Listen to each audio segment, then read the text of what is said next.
jis pasakė, vyks koncas ir aš tokia, okei, negirdėta vieta, nežinota, atėjau, sumokėjau tos ir iš tikrųjų labai iš karto vos nepakerėjo, tiesiog ta visa aplinka, taip pirmą kartą, kai atsiduri tokia erdvėje, kur tiesiog galima tiesiai šviesiai pabūnti kaip meninė ir meniška, kur ten kupina visi nupaišytos sienos, nukabintos, visur zuja žmonės, kurie apsirengę tokie tikri neformalai, užkietėję, tokie jau senesnio būvio.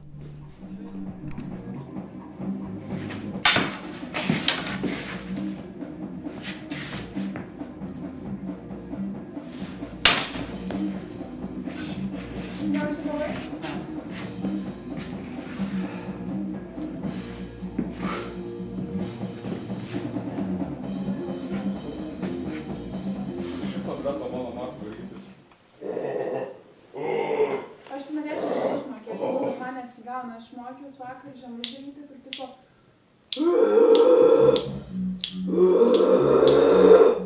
Man jie nesigauna.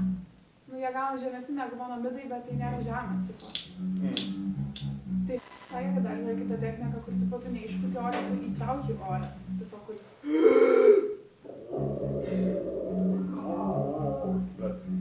Nes aš tai norėčiau, žinai, kokį mokėtą, kur...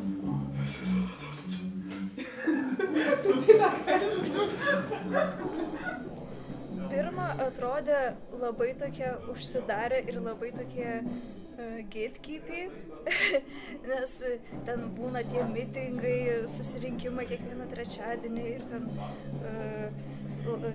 reikia duoti leidimą, kad galėtum repetuoti su grupe ir ten, pavyzdžiui, negalima fotkinti ir toksai secretive, vos ne toks dalykas.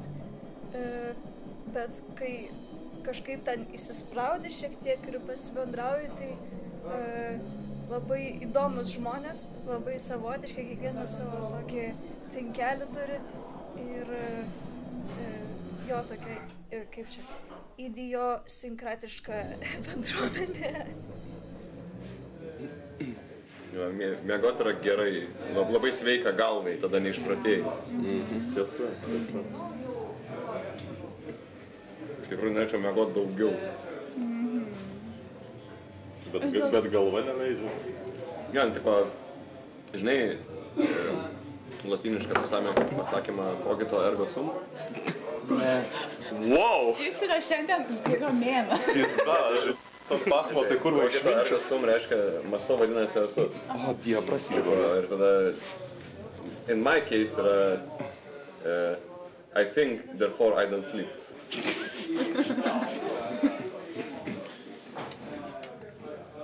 Bet šiaip tai nihil novi sub sole. Bet istorikas. Šitas reiškia nieko naujo pasaulyje. Kaip gražiai, bet dar pasiverkia. Nihil novi sub sole. Nihil. Kaip gražiai. Čia kaip prancūziškai šneka, tai žinai latiniškai. Žinot, ką reiškia luktus latiniškai? Ką reiškia sizifin? Ką reiškia luktus? Liūdesys. Galvojau, koks mėnulis. Ką reiškia luktus? Liūdesys. Nežinau, tiesiog, I guess fainai, kad yra Vilniui tokia atrodo visai nu toks, nėra, kad Skylėje yra tokie punkai, kaip, punkai 80 metais, 70 metų, kažkas tokio. Jo, tai nėra, kad būtų toks dalykas, bet kind of tokia punkiška iš bendruomenė, kur tipo tokia anarchija ir visą kitą. I guess tiesiog aš nepritapau ten, tai dėl to kažkaip išėjau, bet šiaip jo. Ir I guess aš buvau biški funny žmogus, tada tai labai užpisau visus.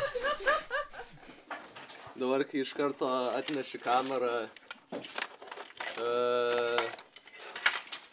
aš pradedu elgtis kitaip, nes kai padedi žmogui kamerą prieš veidą, yra visiškai kita realybė. O čia garsas įsirašinėja, ne? Ai, okei. Visai čia kažkokių įdomių šūdų yra. What the fuck? What is this? Kompiuteriukas?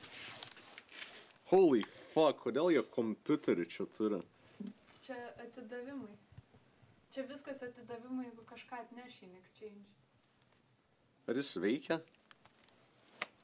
Nu, tipo... Gal man visai reikia kompo, aš nežinau, aš jį pasimčiau. Kaip kietai, kad gali tiesiog išsitreidinti kažką. Ar šitas daiktas veikia? Šitas kompas paliktas. Nežinau. Aš išsitreidinsiu kažką.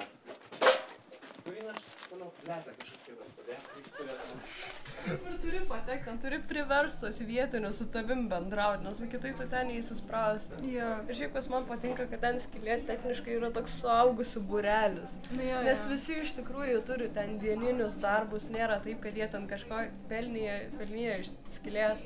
Jie tiesiog taip ateina po kokią savo ofisinio darbo, daug kas ten, ar ten ofisuose, ar kažką su gamtos mokslais daro, nes ten daug kas ten neurobiologija, neuromokslai, mikrobiologija, kažkas su chemija, nanotechnologijos, ten tokias iš tikrųjų gana prestižinės sritis.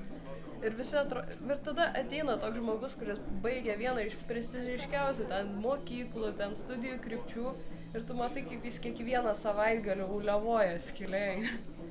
Tai tiesiog tai parodo, kad tikrai, kad nėra taip, kad nežinau, kaip apibūdinti. Tiesiog visai įdomu, kad su jais galima iš tikrųjų tokius kaip ir protingus pokalbius turėti. Nėra vien tik tai ten anarchija kažkas tokio, bet ten iš tikrųjų galima taip iš tikrųjų giliau panerti pasaulio ten problemas arba Lietuvos.